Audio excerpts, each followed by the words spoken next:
Welcome. If you want to get LED keyboard on your Motorola One Fusion, for the first you have to move for the Play Store, tap on the search pool and type here LED keyboard, and we have to get this application from the Zazic Studio, and there's the full name of the app if you cannot find it by the LED keyboard phrase. So right now we have to install this app.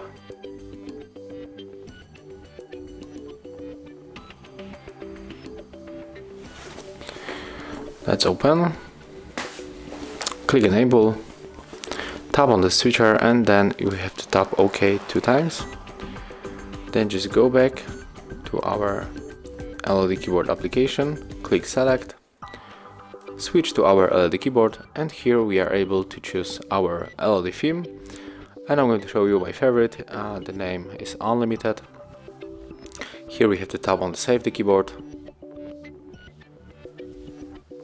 And right now we can just close this application, we don't need it anymore. And we have to go, for example, for the messages. And right now, as you can see, we are able to use our LED keyboard. So thank you guys for watching, leave thumbs ups, comments and subscribe to our channel.